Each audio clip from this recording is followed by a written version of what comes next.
Good evening, everyone. Welcome to the Cornell Lab of Ornithology. My name is Ann Rosenberg, and I am the coordinator of public programs here at the lab. And I especially want to welcome you to our Monday night seminar series, which has been going on for decades, actually, ever since it was started by the lab's founder, Arthur Allen. And it's been a real tradition ever since. I have never introduced the program, so I do have a little piece of paper to help me out. But tonight's program is a special one. We have not one, but three. 1 minute. I think, can you press the red button on that over? There's a big outside here. 1 second. It's not. It looks like it would be scary, but you just push it. Oh, inside. Inside. Hey, Ann, could you also talk into the microphone? Yeah. I did it though, so don't hit it again.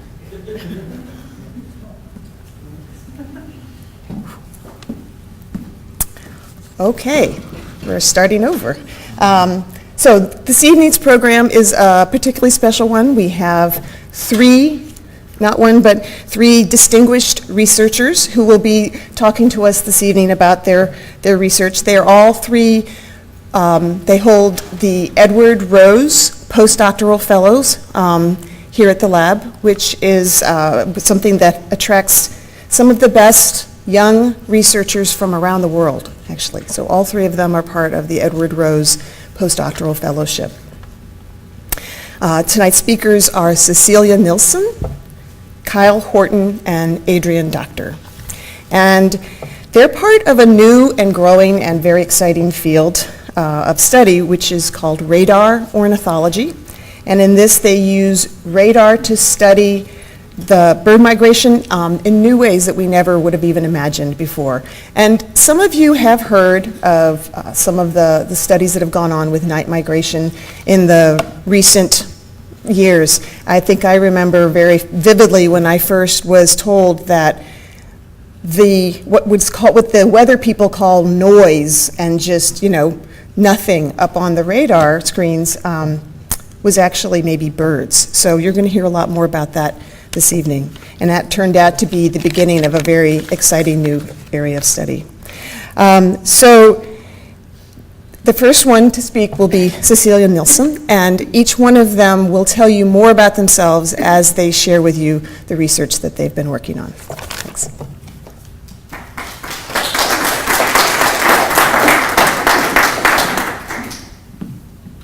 Thank you, Ann.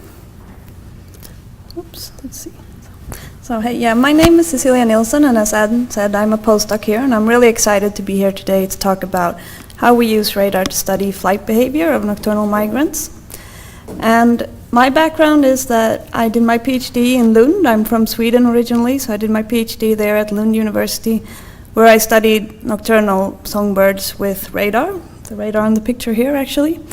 And then I did a first postdoc in Switzerland, and now I'm here for my second postdoc. So I'm really happy to be here to talk a little bit about this. Okay, so as I said, I study songbird migration and their flight behavior. But of course, that isn't really as easy as it might sound, because if you look at this picture, you're going to see something is a bit wrong here, right? So I say songbird migration, but this is of course not songbirds migrating, because this is not what it looks like when songbirds migrate. When songbirds migrate, it looks like this, because most songbirds migrate during the night and at high altitudes, so it's very hard to observe it directly, right? So, yeah. So that's why it's great that we have different technologies to help us with this, and one of the great technologies that we have is radar. And so radar was invented during the Second World War, and almost instantly they realized that they were seeing something on the radar screens that they couldn't describe. And since radar operators during that time apparently were a bit dramatic, they called them angels. And because these were things that weren't man-made, they were too small, but they weren't moving with the wind, so they couldn't understand what was going on. So luckily, there were people that didn't believe so much in the paranormal, such as the famous ornithologist David Lack, who was one of the first people to actually identify this as being bird echoes that they could see on the radar. So now we have a method to be able to see birds also when they're far away and during the night and at high altitudes. So that was the beginning, but then radar ornithology continued, and there were some studies done, but now there's really, as Anne said, been a new revival in this, because we have new methods, new technology, but also, above all, much more computer power to actually be able to analyze these images in a much better way. That means that we can do research in a way that hasn't been possible before. And there are many different kinds of radars, of course, and there are mainly two types that we use in radar ornithology. First, there's the more small-scale local bird radars that are adapted to actually follow birds and are slightly different, as the tracking radar you can see on your left here. And then we have the big continent-wide weather radar networks, such as the one on the right. And Adriaan and Kyle will tell you more about what we do with the weather radars. I'm going to talk a little bit more about data from the local scale radars now first. So, how does a radar work? Well, it's quite simple. It emits a signal, and then it measures when the signal comes back. And the signal reflects on many different things. It can reflect of metal, so that's how we can track airplanes and things like that. But it also reflects from water, so that's how weather radars work and how they can track precipitation and storms and things like that. And then, of course, a bird body is mainly water, so it also reflects from birds and other biological tissue.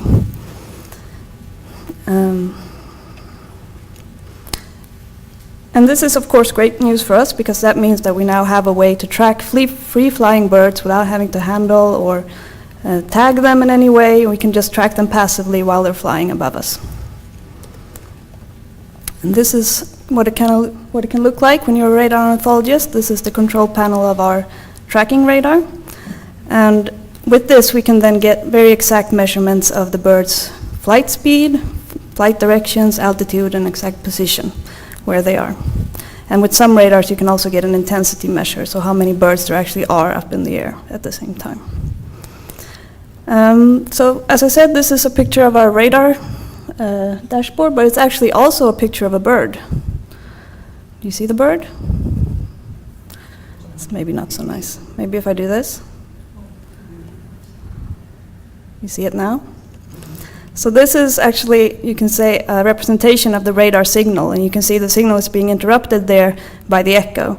And the echo is changing in strength as the bird's area is changing when it's beating its wings. So when it's beating its wings, its area expands and retracts, and how strong the signal reflecting back is. So then the next question might be, I guess most of you here are bird watchers or so what species is this? You want to guess? It could be a swift. It's not a swift. It could actually be a swift.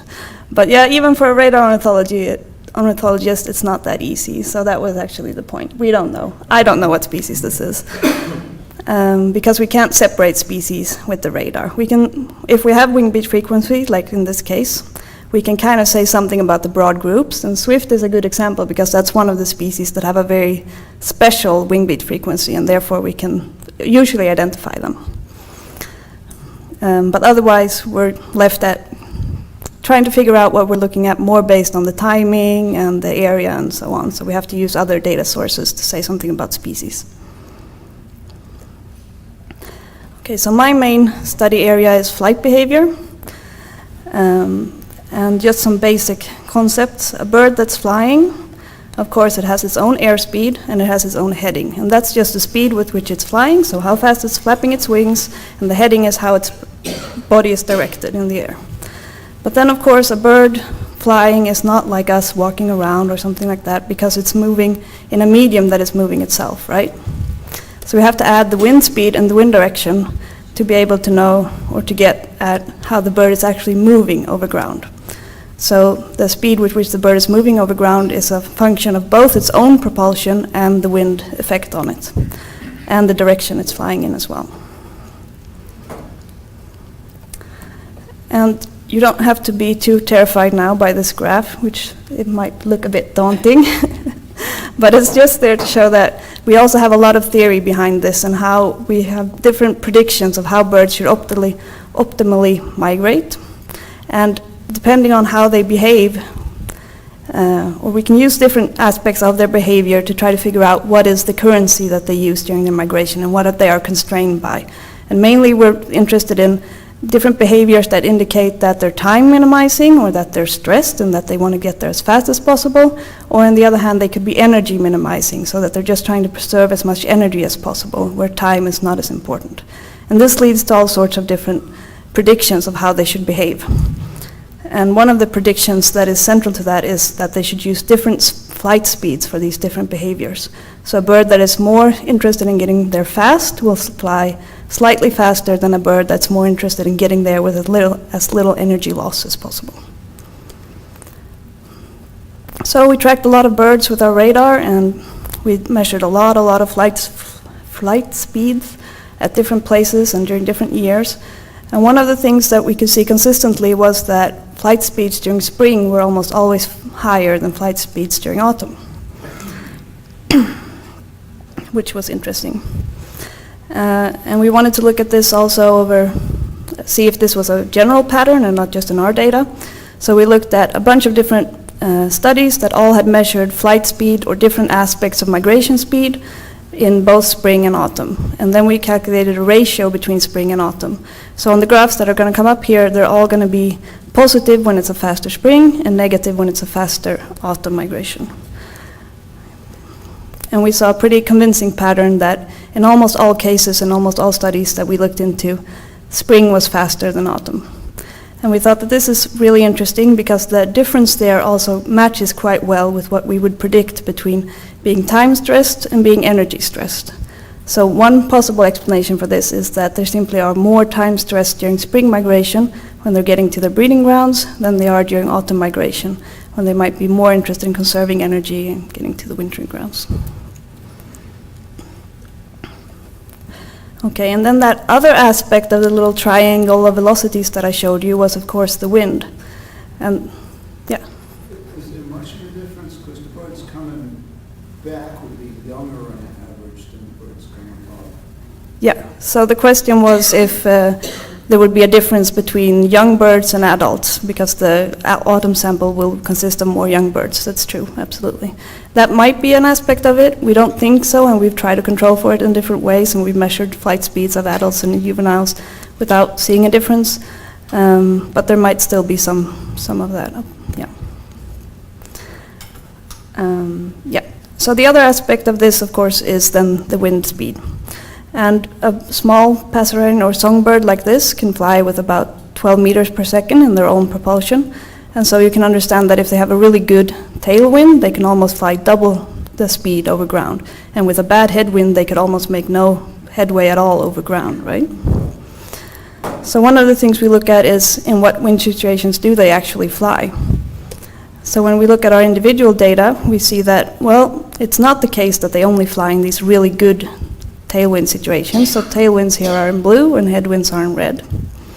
But in actually rather a lot of cases they have to fly in headwind situations. And that's one of the things that we also looked at with the larger weather radar data set. So instead of the hundreds of individuals I showed you on this former graph, we're now looking at all 143 sites and 25 years of data. So each point in this graph represents several thousand birds. And you can see again that it's not the case that they're only flying in very good winds, they're flying in all sorts of winds. And of course that's a function of the fact that there aren't that many winds to choose from. So what we need to look at is how selective are they of what wind situations they fly in. And then we can again come back to the theories about optimal migration, which predict that birds that are very time constrained will be less selective and fly in more wind situations, different wind situations, while birds that are more energy constrained would rather sit and wait for a really good wind situation. Okay, and now I just want to share a little short story that I think kind of combines both these flight speed and wind aspects, and also shows you that you can look at other things, not only birds, with radar. So also insects show up really nicely on radar, and there are special insect-dedicated radars, such as the one on the picture here. And then, of course, we're not that many people in the world that actually work with biological radar data collection. It's basically us in the room and a few more, so we know each other pretty well. So, of course, you start to discuss, and then these insects people are saying that, well, our moths are flying as fast as your birds. Yeah, right. No, don't think so. Seems kind of unlikely. But yeah, they were adamant, no, our nocturnal moths can fly as fast as your birds. Okay, so we said, okay, let's look at the data. And we were wrong. They could actually fly as fast as our birds. So when we look at the ground speed, you can see that they almost completely overlap between the nocturnal moths and the nocturnal migrants, or nocturnal songbirds. Which was a pretty big surprise, because that's not at all what you would expect, right? So what's going on here? Well, we have moths, and we know that moths can only fly at about 4 meters per second with their own self-propulsion. So their airspeed is only 4 meters per second or something like that. And we have the passerines that we know can fly with about 12 meters per second. But then the difference is that they show very different behavior in relation to this wind selectivity that we were just talking about. So the moths are actually very strongly wind selective and only fly on very, very good nights, while the birds, as we saw before, fly on a variety of nights. So in the end, this actually leads to the moths getting so much wind assistance that they achieve similar ground speeds as the birds. And in the same way, the moths are also orienting downwind with the wind, so they're choosing the wind situations where the wind is blowing exactly where they want to go, while the birds are orienting towards the goal, where they want to fly, not where the wind is blowing. And in the end, they also achieve similar track directions. So I think this is a nice story of how two organisms with very different life histories and very different abilities use their behaviors to actually achieve similar results in the end. So that was the parts about flight behavior I wanted to share, and now Kyle is going to talk a little bit about how we use weather radars to forecast migration, I think.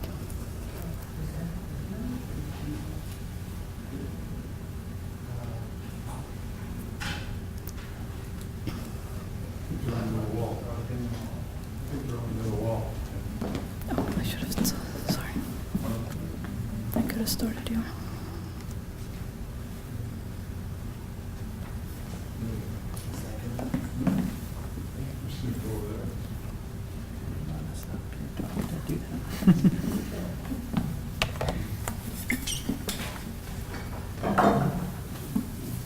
Thanks, everyone. Can you hear me okay? Sure. Great. My name's Kyle Horton, and as Ann said, I'm a postdoc here at the Lab of Ornithology. I did my PhD at the University of Oklahoma, so I'm traveling a bit as well, but not as far as sort of Adriaan and Cecilia. Before I start, just to sort of give you a roadmap of where I'm going, I'm using weather surveillance radar, and I'll give you sort of a primer on that as well. But I'm using in a way during this talk of trying to understand how birds are interacting with a changing landscape, and that changing landscape being the medium that these birds are going through, the airspace, and how it's changing, and some novel stimuli that these birds may be seeing. And then trying to motivate that work to actually make predictive forecasts into the future of, can we actually say with reasonable confidence of where these birds will go and where they're coming from and where we predict them to be in the airspace. Before I sort of jump into it, I just wanted to put acknowledgments up front of folks that have sort of been instrumental to some of this work. I've worked with Andrew Farnsworth and Benjamin Van Doren here for over 5 years now on some of this work. And sort of both have been quite avid in this world of radar ornithology. So I just wanted to sort of front load that. And I'll just sort of jump into my passion of using weather surveillance radar to understand these beautiful birds. And I've been quite interested in birds, and especially migratory birds. The variation that we see in these species, and their not only their plumage but their behavior, as Cecilia was talking about, and where these birds are coming from and where they're going is quite diverse. And migration itself is sort of not an uncommon trait in avian communities. About 19% of known bird species are considered migratory in some capacity. Some of those are short distance migrants, some are longer, some are elevational migrants. But as I said, that's a significant portion of the avian sort of avifauna across the world. And especially in North America, most of them actually move at night. And that's probably pretty obvious to this community of bird watchers. But if not, that's sort of one thing to always take away when you're sort of talking about birds, is that most of them, especially the songbirds, are moving under the cover of darkness, as Cecilia talked about. And these birds are moving through airspace. We sort of envision that they're moving through this pristine habitat, going across landscapes that look like this, and using the stars to navigate, and maybe following local topography to sort of navigate. But the reality is that most migrants are probably seeing habitats that look like this. And this is sort of on the extreme of that spectrum, right? This is, lower Manhattan, New York City. And we know that birds are flying over this airspace as well. The great example of the Central Park effect of how many birds funnel into this habitat. Lots, yeah. And we know they're making landfall there, but they're making landfall in this area when it looks like this. So anthropogenic light, artificial light at night, is a fairly novel stimuli for these birds in terms of thinking about the evolution of these migrants and how long they've been sort of using these migratory routes. So understanding how these birds are interacting with this novel stimulus and trying to sort of make sense of, is it changing the behavior of these migrants? I've been fortunate enough to work on a project through the Lab of Ornithology and also in conjunction with the National Audubon Society in New York City. And I'm sure this sort of light source is quite familiar to most in the room, but this is the September 11th Tribute in Light that goes on every September. And this is sort of an interesting study for many reasons. Lower Manhattan is heavily photopolluted all times of the year at night. But on this one night, we sort of have an additional stimulus. So our migrants actually attracted to this one light source when there's this continuous glow. And this is actually a video I took last September. This is me sitting below one of those beams of light, the one of two. So each beam is actually made up of 44 individual lights. And that's sort of the streamers you see shooting up into the airspace here. So what look like insects here are actually migratory birds. And these migratory birds are largely composed of wood warblers, these colorful birds that attract so many bird watchers and are sort of so exciting during the spring migration period. So on this night, it was really dominated by things like American redstarts, yellow warblers, northern parula. So just a tremendous amount of birds circling and attracted to these lights. It's very clear that it's changing their behavior. It's not only their flight behavior, they seem to be disoriented, they call and frequently flight call. So there's sort of this cacophony of flight calls going on during this event as well. And it's not sort of all doom and gloom in this regard as well, in that the folks that organize this tribute are aware that they don't want to see thousands of dead birds at this site. So through the monitoring and the partnership with the Lab of Ornithology, the New York City Audubon, folks monitor these lights all night. And once 1,000 birds are detected in this beam of light, they actually turn them off for 20 minutes. And the birds very clearly sort of go on their migratory journey. But it's just sort of one example of how lights at night are changing the behaviors of birds. So can we begin to understand where these greatest threats are, especially across the U.S.? Yep. Before they had that policy, how many birds would they get in the light? Yeah, so it's the question was, what is the policy, or before this threshold was hit, sort of what was going on before this? And it really sort of started right from the beginning. It was very obvious sort of once the lights, even during the sort of the test bed of the lights, that migrants are being attracted. And I don't recall exactly when the policy was sort of set in place, but it was very quick from the onset of probably 2003. But I can check on that, but it was sort of right from the get-go, and they haven't seen tremendous mortality in any regard. And each year isn't sort of the same migration pace as well. Some years we really don't see a lot of birds just because the birds aren't in the airspace on a given night. So there is sort of variation of it as well. So this is actually New York City, or the greater New York City area from space. So this is a NASA satellite that measures light reflectance from space. And New York City obviously sort of isn't a unique case in terms of photopollution. So this is sort of one of many cities across the United States that are heavy photopolluters. So I've been working on a study in conjunction with Adriaan and Cecilia here of trying to quantify this impact across, urban centers and putting the focus on these urban centers. These are the 125 largest U.S. cities. So just to sort of impress that this is an issue, and it's especially an urban issue in many regards, of these 125 cities here, they only account for 2.2% of the land mass in the continental United States, the lower 48 states. However, they account for almost over 38% of the light reflectance. So it's sort of this disproportionate relationship between how much area they take up on the ground and how much light reflectance is coming from these cities. Sort of to just put this another way and hopefully convince you that, it's sort of this small area that's causing a big source of the light. The top 5% sort of worst photopolluters across the U.S. Are accounting for just under 70% of the light reflectance. So we know it's sort of a small area, but the scope of artificial light and the contamination is quite large. So across the U.S., almost half of the U.S. has some photo pollution. So it's a small area, but nonetheless the scope of the photo pollution is quite large. So can we look at this across the U.S., including all of these cities that are sort of encapsulated in this data set? So this is the U.S., and this is a composite of the light reflectance as measured by this NASA satellite. So can we relate this with a biological product? So if we could overlay this where the migrants are coming through, we could begin to put our thumb on, this is a region where we see a lot of birds coming through and there's a lot of light, to sort of prioritize where to make conservation efforts. So getting that biological product has been a challenge for many decades now, and that's sort of this revival of using radar to understand migratory movements.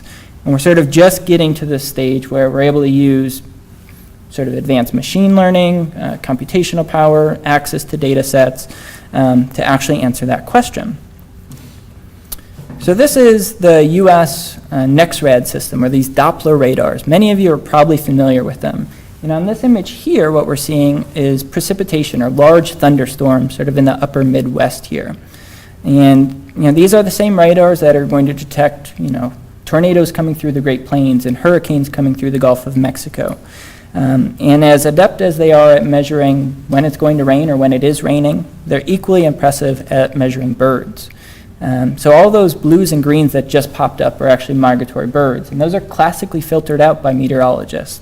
But our training allows us to dig into the raw data and look at all these birds. So we remove the weather, that's our clutter now, and we maintain just the biology. So just to sort of, I'm curious, I have a number of how many birds I estimate are in the airspace, but just a show of hands, how many folks think it's more than 100,000 birds?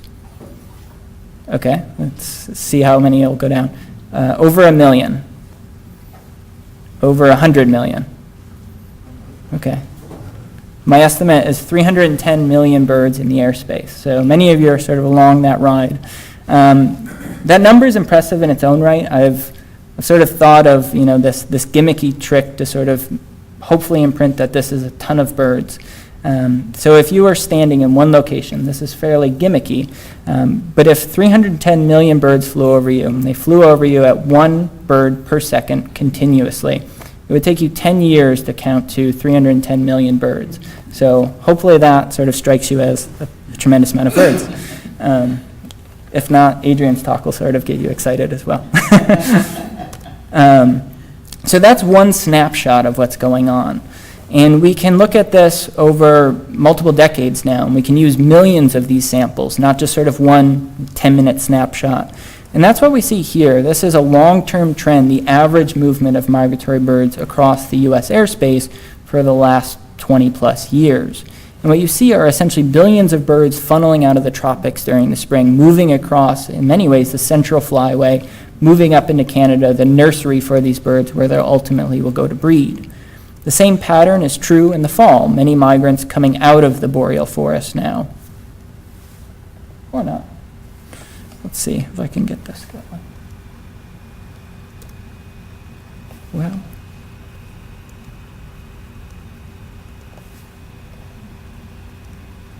well, nonetheless, envision birds funneling out of the boreal forest. There it goes. But you can sort of see them. They'll come through, many still coming through the upper Midwest, but that cloud of birds is shifted a bit eastward, actually.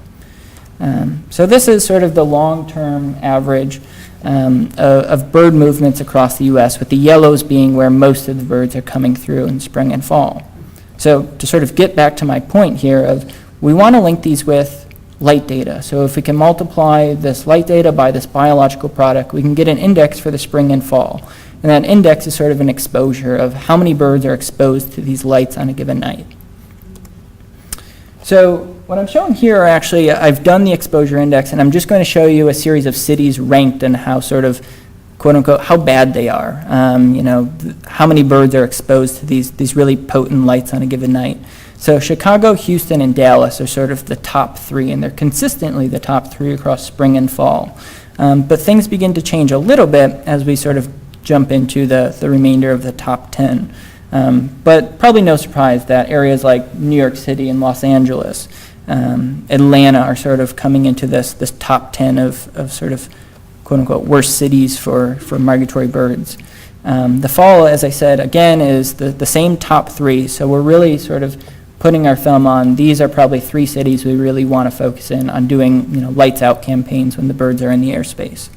And then the top 10 sort of shuffles around a little bit as well. So we're beginning to see some seasonal differences, and I'll just highlight a couple. So something like Los Angeles is in the top 5 here, but during the fall, it's not in the top 10, and it actually drops all the way back to 35th in terms of that ranking system. So there's some unique seasonal patterns of where the birds are moving through in their migratory routes. And then in the fall, we start to see more eastern cities cropping up into the top 10.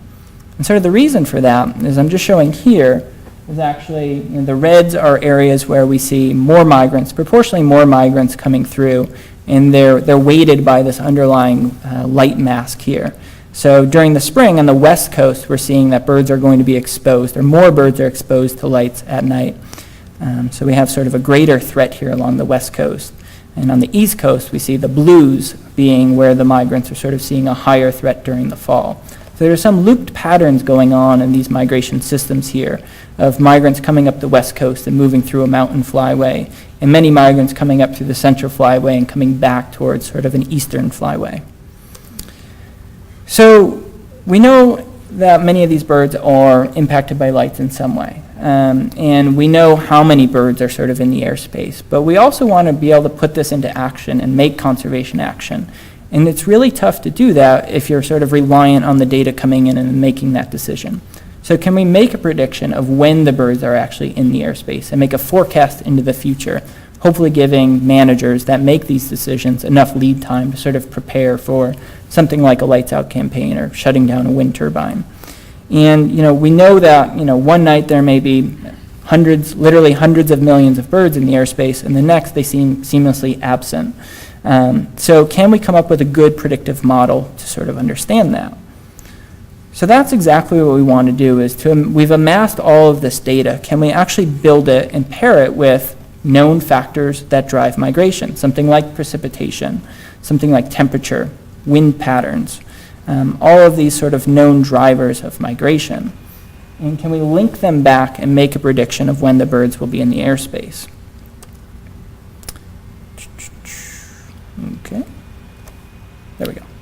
So this is sort of our pipeline for doing this and to put this into action. So we've already amassed, as I said, many decades of radar data. Millions of samples can be linked with meteorological data. If we can say that these are the conditions that stimulate migration, we should be able to learn these patterns consistently. My entire PowerPoint seems to be on a timer, so I'm battling time here. So we can link these data with a classifier, and we use machine learning techniques that allow us to do this in sort of new ways. It's been fairly difficult to link very nonlinear, non-parametric results with complex atmospheric data. So we're using algorithms that are in many ways drive things like we suggest you watch this on Netflix, or, this song is recommended on Pandora. It's sort of those same linkages of learning from past behaviors to learn future behaviors. So we can then link those data with meteorological forecasts. So meteorologists have been building forecasts for many decades now, and we're leveraging that infrastructure to pair that with our models to make a migration forecast. So we've done that, and this is one such forecast, actually.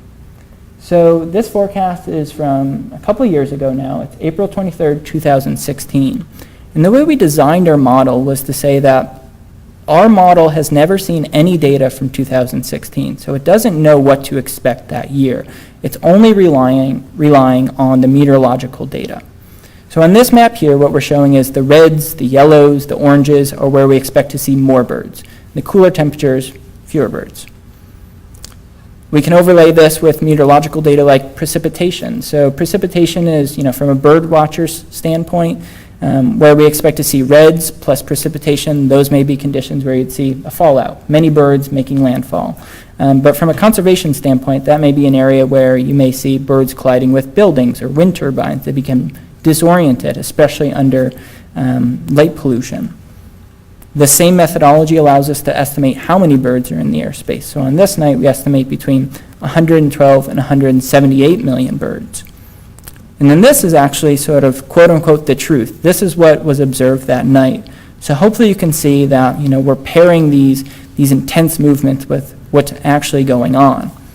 And I could show you image after image after image, but for the sake of time, I'll just sort of represent it in a plot like this. So this is showing our predictions along the bottom axis here versus what's actually observed. And hopefully this convinces you that we're making really accurate forecasts that predict and account for this variation in where birds will be. So as I said, we're able to pinpoint where the birds will be, how many of them will be in the airspace. And we can, year after year, detect how many birds will be in the airspace across the U.S. And putting our effort, our conservation effort, on these couple of nights, especially in late April into May, when the migrants are coming through, can be really powerful. So, on some nights we're estimating as many as 500 million birds in the airspace, just a tremendous amount of volume. And those peak blasts of migrants only happen on a couple of nights. So if we can make accurate forecasts, we can really do some conservation action there. And if you're interested in this, we now have this going live on birdcast.info. So this is the landing page for Birdcast, and you can see our forecast and then Adriaan's live migration maps actually on the right page here. The forecasts actually, sadly, are shut down for the spring migration because we're now at the tail end. But this is sort of the sneak peek of me having access to these data and producing them, is that this is actually the forecast for tonight across the U.S. So we're still making predictions, and we're seeing some trickle of migrants coming through the upper Midwest on a given night. So I'll just sort of close on talking about this and motivating conservation action of hopefully these forecasts, and they're already landing in the right hands, of using these to try to mitigate birds colliding with wind turbines or colliding with buildings, beginning to understand how birds are interacting with lights at night. As I said, Houston is one of the worst photopolluters, and there's just a tremendous volume of birds coming through that area. Houston Audubon has taken it upon themselves to get the information out to their community, to say this is when we expect birds to come through. If you can, turn off your lights at night, if your building's above 2 stories.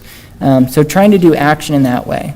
But also giving back to the core sort of audience of the Lab of Ornithology, the folks that love birds and bird watchers, of trying to motivate them to wake up early and go out and compile an eBird checklist. And hopefully those data come back to the Lab of Ornithology so we can continue to understand these migration systems. So with that, I thank you for your time.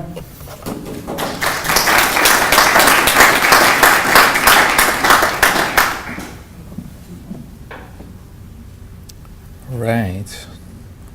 How are you doing?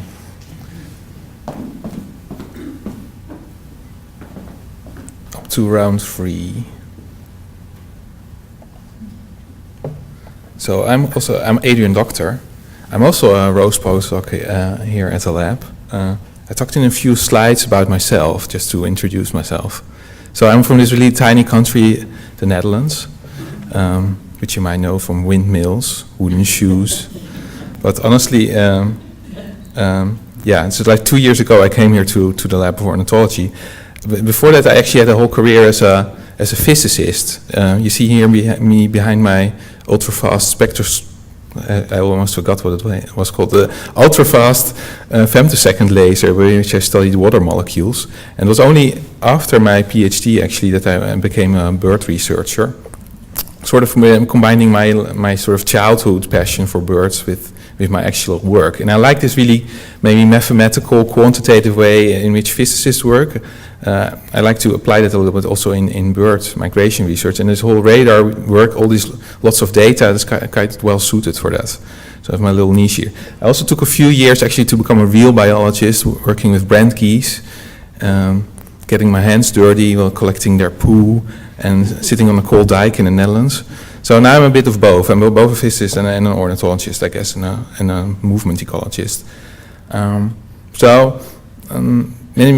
I think let's take maybe a little step back from the radar and just think about what this whole phenomenon of migration now actually is. And maybe you've seen this figure before. Frank Lesort, my colleague, made this figure a few years ago. Like each of these dots represents one species of bird that is migrating across the US.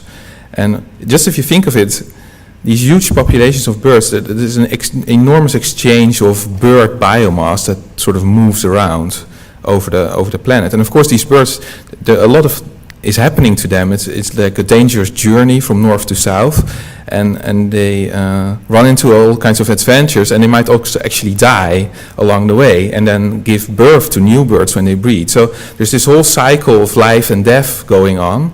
And there's not always the same number of birds around, so that it's changing all the time. Now, funny enough, like these processes, especially of death, when birds are dying, that's something that we actually know not so much about. And it's simply because it's already hard to track one bird, as Cecilia explained, and to understand how a whole population of birds is sort of changing and dying and reproducing over this whole journey is actually quite hard to measure.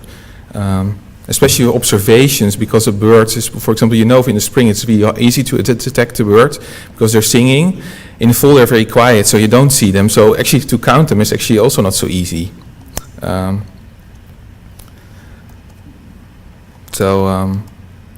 me. And another complication then is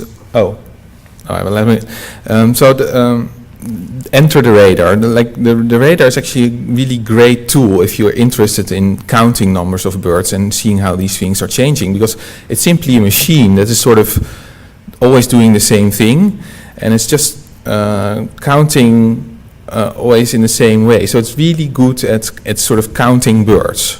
On top of that, it also has a very long time span, 25 years, very large extent, so we can sort of zoom out and really count maybe the numbers of birds that are in the whole avifauna of the US. Now this is the raw data Scout showed you earlier. We now have sort of all these tools to dig into these archives of 25 years of data and do research with it. And you might think, 25 years, that's actually a long time. Why haven't you guys been working on this already 15 years ago? It's a little late. Well, actually there's a reason for that, and that's simply because these data, they were not always there. Or the data were there, but we couldn't really work with it. And maybe what's in the back of it all is also we have now so much internet and computers, and these companies like Amazon and Google, and they sort of changed this whole game in which we can do science. They have these huge data farms with thousands of computers, and it's really easy to store the data, and that's why also we are lifting a little bit on that. So it's sort of a big data research field, where sort of the data that we deal with, there are hundreds of hard disks large, the archive. To extract the bird information takes thousands of hours if you would do that on your single computer. But now we have all these big internet companies in which we can use their sort of facilities, and then sort of what I took would used to take a month, and I can do that now in an hour, because I just put the hundreds of computers to work. So that's the reason that all these things are so much easier. Also that we have now Birdcast, and Kyle alluded to it already to, like, you can sort of watch now to these radar movies in real time if you go to the website of Birdcast. And there's so many computer power that we can serve you these data just as we go. So this is for a single night in May 2017, which was a really big migration night also. And now, and basically we can do that now for every night. So here another movie. Now we're gonna sort of see sort of the progression of migration nights over full season here in August 2016. And you see sort of, all of a sudden it comes to life. We could never really see that you see this, so you sort of see starting these waves of bird migration moving over the continent, and basically quantifying how many birds there are. Now, there was a really big migration wave. As you see, there's only a few of them every season. So what I did now, I sort of started to use these reconstructions of migration to try to do some science with it. And one of the first thing I did is like sort of counting all these nights together. So let's do that. So and just take all these individual nights that we just showed, sort of start to add up for each location how many birds are flying over, and then you get sort of these accumulated maps of migration that sort of look like this. So you see many birds through the central flyway, a lot of migration there, much less birds in the west. And I sort of wanted to know now, okay, how many birds are there now flying in and out of the US? So what I sort of did is make sort of these fences along the borders of the US. I'm not going to call it a wall, no. But these fences here, and it's nice because of course it doesn't really matter how the birds are flying over that fence. We have such a large overview that I always capture them no matter what. So that's really good for counting. So it doesn't really matter if one year they go a little bit more to the left or another year more to the right.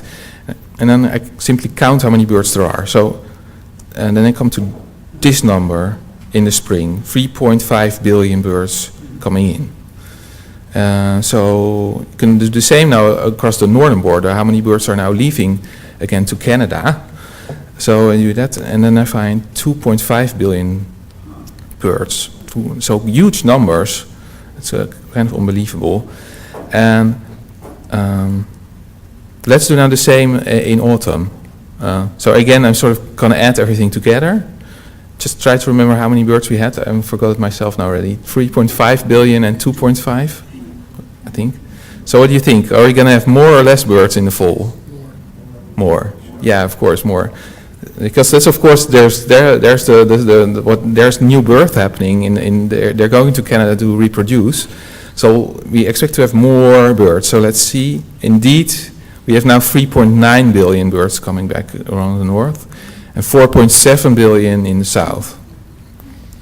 So let's remember that. So you can also see a hint a little bit.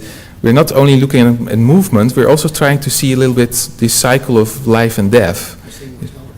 Yeah, you're seeing mortality on one hand, we're seeing maybe new birth and a combination of these two things. And you see that if you take the difference between these accumulated surfaces between spring and fall. So I took these surfaces of how many birds flew over each space in the US, and I took the differences between the fall and the spring. And you see, if there's more birds in the fall, it's red. If there's more birds in the spring, it's blue. So you see this map shows up a little whitish, but in fact it's actually mostly red, which means almost everywhere you see more birds in the fall. And that's indeed this new birth of birds. You also see that there's mostly red in the left, and that's what Kyle already mentioned. We sort of have these looped migrations. So in the fall they're going a little bit more towards the east, probably because the winds are mostly blowing from west to east, so they get blown a little to the west. And also in the fall, and in the west of the country, the birds are coming down mostly through the mountains and then coming up through the Central Valley in the fall. So you sort of see both these shifts in spring and fall, and that's why I take these sort of coast-to-coast transects to counter birds, because they move in a different way in the spring and the fall. But because we have such a large overview of the radar networks, we can still get sort of a reliable count in spring and fall that we can compare. So this is sort of the same data, but now sort of in a bar chart. So clearly in the spring we have less birds in the fall, both for this northern transect and for the southern transect. And now, basically I can sort of distract from that now sort of indices or sort of metrics that tell you something about life and death. For example, I can just simply look how many birds are going south in the fall and how many coming back. And the difference between the two is just what we have lost, and that is what has died. So one thing that I find is that if you do that, you see that basically in the north, at northern transect, there's less birds coming back. So there's more death on the birds and if I look at the southern transect and see what comes over there in the fall and what comes back in the spring, there's actually quite a few more birds that are coming back. So let's think a bit about why would that difference be there? And this is sort of a schematic in which I try to summarize it all. Sort of these sort of biomass cycles of birds moving across these northern and southern transect. So you sort of see if it swells in the breeding grounds, then this sort of bar gets a little wider because it gets more birds, and then over the season they start to move down across the transect and they start to sort of die. You get less and less birds. Isn't there a difference in life expectancy of some birds? Yeah, definitely. And maybe that's a little bit what I'm getting through, that maybe these are different strategies of birds. And if you look at now at the northern transect, if you look sort of based on what we know of the distributions of birds and what we expect which species have to move over there, it's mostly sort of these wintering birds that winter at temperate latitudes. There's just a lot of these birds like robins and sort of all the kinds of sparrows. They don't really go to South America, but many of them just stay in the US to winter. They're sort of more short distance migrants. Well, if we would go more to the southern transect, to the southern border of the US, there is a really high proportion of birds that actually all go to South America. It's more these neotropical migrants. Of course, there's also neotropical migrants in Canada, but on average, we have many more neotropical migrants if we would look at the southern transect than if we would look at the northern transect. So also the migratory distances that the birds have to go are different. Typically, these birds in the south, they have to migrate very far, and once they have crossed the transect, and the birds in the north a little less far. And one of the things that we believe, or that we always thought, is that migration is actually that's a challenging thing. There's also kinds of dangers that are happening on the way. So what always our expectation was that a lot of birds, when they die, we think the birds that have to migrate a lot, that probably they die a lot. So if you would think about that, if the birds that have to migrate a lot have to migrate far, those are mostly those birds in the southern transect. You would think maybe those are the ones then that don't come back in a really high proportion. But actually that's the opposite of what we find. So if we look now at survival of how many birds are dying, we see that the survival rate for birds in the north is about 0.6 and in the south is about 0.7. So actually in the south there's most of the birds coming back. And so sort of I started thinking about it, it's kind of strange maybe because these birds have to migrate very far, but of course there's many more different things that are different. These birds are migrating to the tropics, while the other birds are staying here in the winter where it's very cold. So what I think is, what probably is going on is that maybe we're seeing here a reason also why birds maybe migrate in the end. They migrate probably just to go to a place where it's nice and warm, where there's lots of food, where they can survive very well. So therefore you think, actually these birds, these long distance migrants that are going to the tropics, they have a good time. They come back and they survive, while the birds that have to stay here in the cold winter, those might actually be the ones that have a lot of death and mortality in the winter. Of course, evolution has thought about this, and there are different reasons, and sort of the strategies, the life history strategies, as we call that, of these birds are different. So you can either have sort of a northern bird that sort of winters in the US. You have to have a strategy of you have to make a lot of offspring, so that you can live with these little bit of death that happen, that little bit more death. While you might, and the other strategy might be your long-distance migrant, then you have this benefit of high survival in the tropics, and you might have to have a little less reproduction, and you can suffer a little more, more death during migration. So there's all these trade-offs and different balances. So you can also do the other way. We can also look at it the other way around, like how many birds are being recruited. So that's what we can also estimate with the radar data. And then you see that for every bird that comes north in the northern transect, for each bird that goes north, you get about 0.6 birds are coming back. So a lot of them died already because, the fledglings, you have typically maybe 3 or 4 chicks. We never see them back. They all die already earlier, and we see only 0.6 coming back. In the south, we see only, for each bird going north, we see only 0.3, 0.4 coming back. So probably because maybe some birds died already on migration, and also because, again, there's this different balance in between. You have to balance your death against how much death you have. If you have a lot of death, you need to produce a lot of chicks. In the end, it has to balance out. So that's sort of my story, that I kind of wanted to show you how we go from this raw radar data that has been sitting there in these archives for 25 years, access to them now, that we can go to these bird movements and reconstructions of that.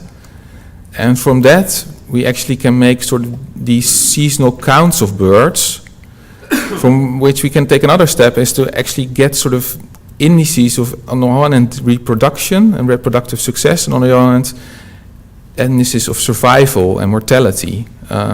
So you see that on the one hand, this field of movement ecology that we always had, and population dynamics, they were typically always very different kinds of researchers and people who were doing that. And we're sort of, now with the radar research, we can sort of try to bridge the two, sort of look at population dynamics and life and death of a whole avifauna, because of course we're looking at all the birds at the same time for 25 years. So that's maybe where I'm now with my research. I want to go digging into the archive and see, okay, are there now certain years when there's many more birds than others? Are there certain years when there is much more death, and why does that happen? Can I find something why that happens? And basically, maybe one of the most basic questions, you might have heard that long-distance migrants, that a lot of the long-distance migratory birds are in decline and are not doing so well.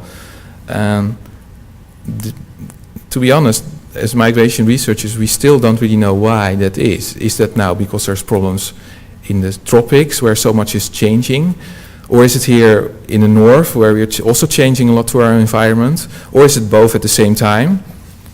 Maybe to look at this annual variation, maybe you can figure out which are sort of dramatic years when there's a lot of death, and maybe get a finger behind, but deeper understanding of these processes of life and death. I said already, in the end, mortality, birth and death has to be balanced for a population to be stable.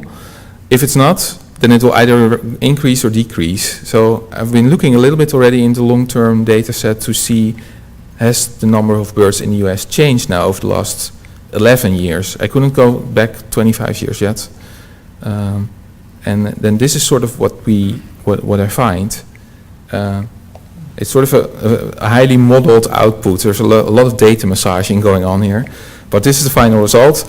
It's sort of a map that looks mostly red, and red means decline. So it seems to be that over the last 11 years, we've sort of seen a decline in the numbers of birds of around 1-2% a year. Don't pin me down on the numbers yet, the data is still very new. But that is sort of worrying in a way, because of course radar is also a tool that looks at all the birds, and mostly therefore common birds, because those are showing up the most. They're simply more common birds by definition.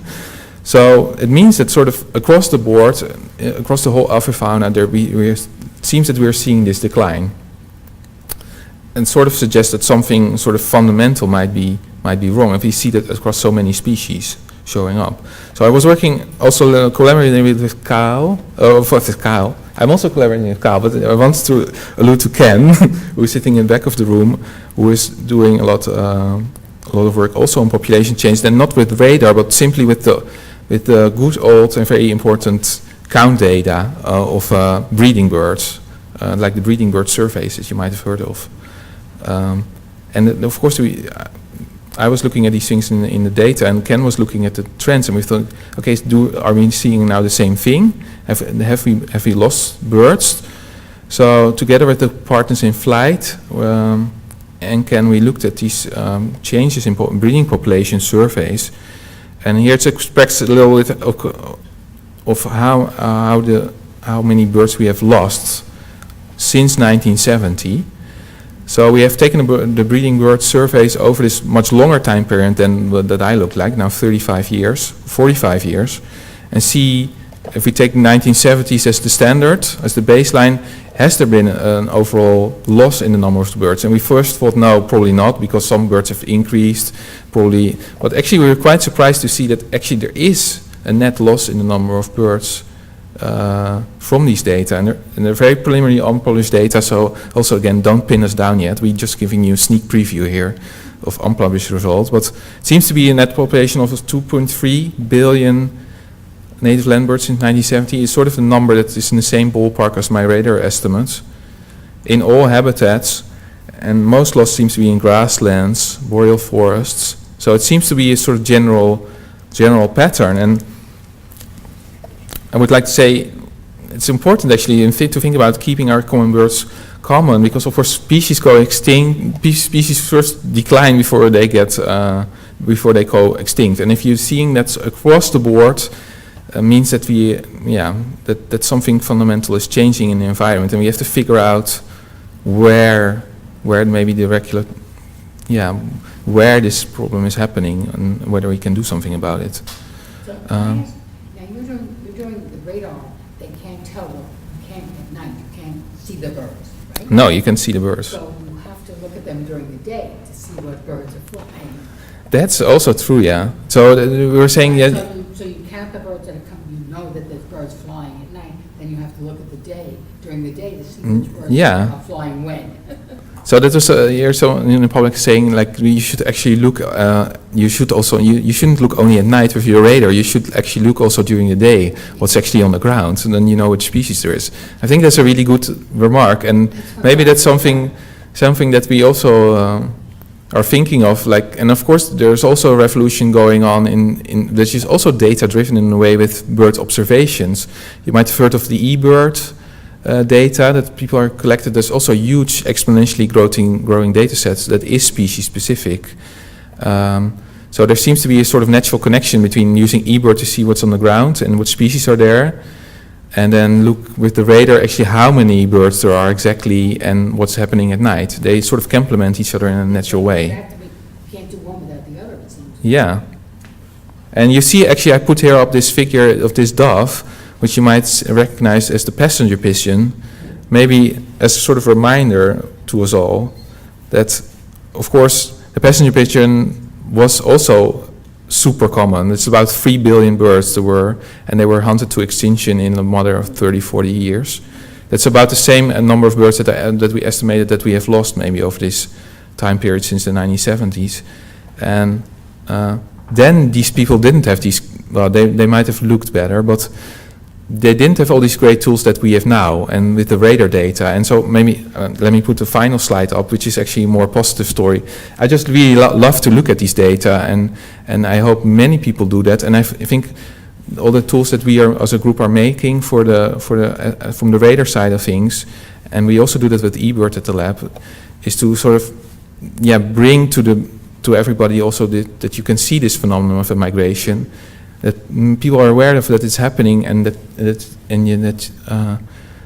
you can see the data, get people engaged, and hopefully get people enthusiastic about the phenomenon of migration and measure the declines actually. And once measuring is knowing, and then we can hopefully also do something once we dig up the good data.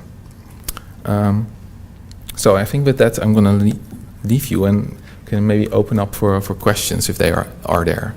Thank you all for your attention.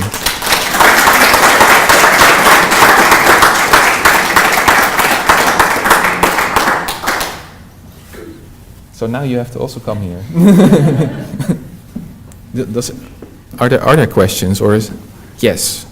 How do you account for the gaps in radar coverage in the western United States? That's a very good question.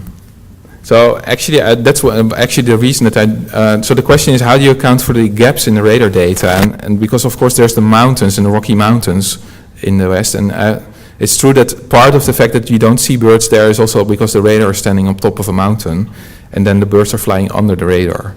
That's a little bit, in my case with the transects, I chose them in these two areas. There are actually not so many mountains. So that's actually the reason that I only have this northern and southern transect, and I didn't drew more of them. So that's one way to account for it. But yeah, we cannot fully account for that. But it's good to be aware, if you look at these maps, that some of the radars in the west are a little unsensitive to the birds because they're flying under the radar. Yeah. Yes. Kyle, you mentioned in those top 25 cities, you called it reflected light. Yeah. Reflected from where? Yeah, so it's Oh. coming. Oh, yeah. Maybe- So the question was. Only come here, otherwise people cannot hear you. The question was for this light reflectance data set. Where is the light coming from? So the light is literally the light on the ground that's observed from space. So it's not reflected, it's emitted. Yeah, it's reflected. Yeah.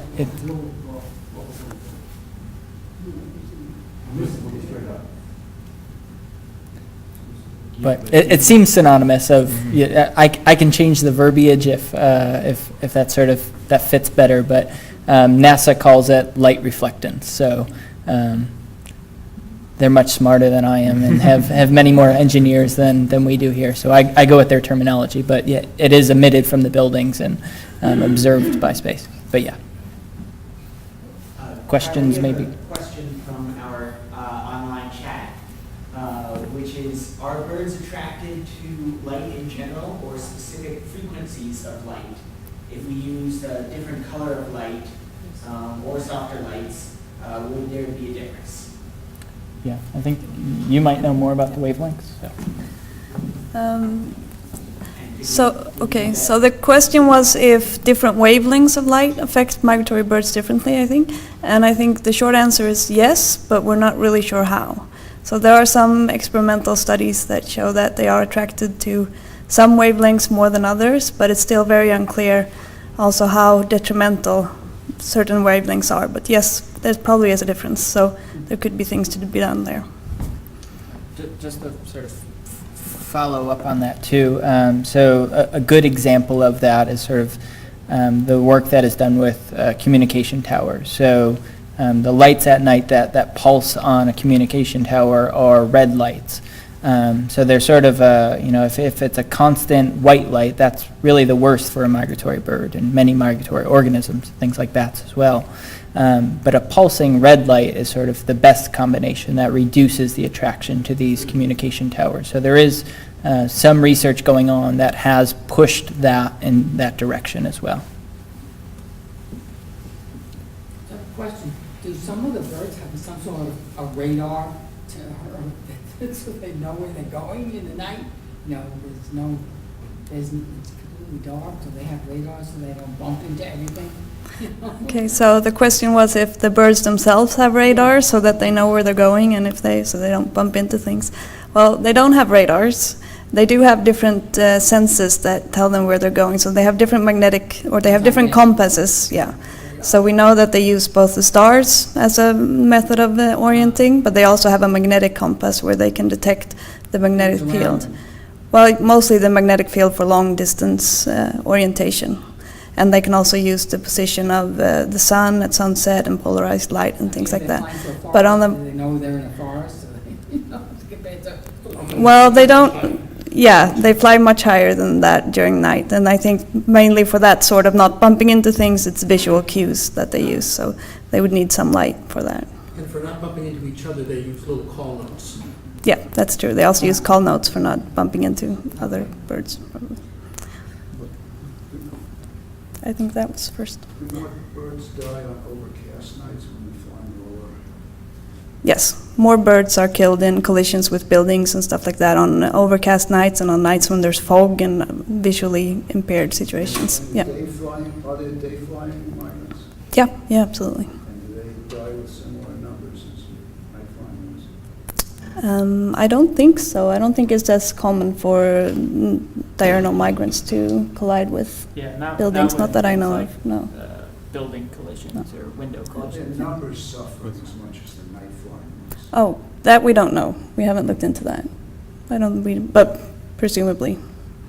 Yeah, and it depends also on the species. So, for example, with certain hawk species that funnel through wind farms, for example, there's actually also evidence of a lot that can happen. That there's quite a bit of mortality during the day as well. So, yeah, it really depends. Are you able to differentiate between bats and birds? Can you tell? The question is whether we can differentiate between bats and birds. Well, actually, we have a campaign now running with a dedicated bat radar in Texas and next to a weather radar to figure that out. It's not going to be easy, but maybe, yeah. Especially with a smaller scale radar that Cecilia showed. Maybe, what do you think? Maybe. Some of these could be bats, some of these numbers? Yeah, that's all. Maybe a small proportion, yeah. But if you the population size of birds are so much more humongous than of bats, that probably it will be a small background. But yeah, we don't exclude them actively now. Yeah. Yeah. It seems like a big limitation to using the radar is that you cannot detect different species. So I was wondering whether there's any other technology on the horizon that would enable you to do this kind of tracking that's more species specific, as opposed to looking during the daytime to see what you're seeing on the ground versus night migratory. Yeah, so the question was talking about one of the biggest limitations for these radar data are not knowing the species and sort of what technologies might be on the horizon to sort of fill that gap. There's been a lot of work, so data combination and data integration is sort of one obvious thing that you mentioned as well of we don't know explicitly what the species are on the move in the airspace, but we often know what's on the ground. So we try to make those linkages to fill that gap. And as one of the gentlemen here also mentioned that acoustics is another way of explicitly knowing what's in the airspace. So many of these birds, especially the songbirds, the things like the sparrows and warblers and thrushes, will give unique species-specific flight calls. So we get an indication of what's up in the airspace. We may be able to discern, the assemblage of warblers or that it's dominated by thrushes on a given night. But it's not complete, and it's still difficult to extract these data. Audio data are sometimes laborious in how much time it takes to pull out those flight calls. There's also been a lot of work on just explicitly tracking individual birds, of putting things like GPS tags on individual birds and seeing where they sort of navigate to their wintering and breeding grounds and tracking them all year round. So those are some of the big technologies. There's also, a campaign, an Icarus campaign that, has launched a satellite that has a sort of receiver that can track these birds from space now. So those are sort of the spectrums of working on understanding the system of migratory birds on sort of the grand, the largest scales we can. And then there's also this other end of the spectrum where you could just track individual birds of known species, of known age, of known sex. So that's sort of the most detailed work. But you suffer from going from 4 billion birds down to, tens, if not hundreds of birds. So that's sort of where we're operating in.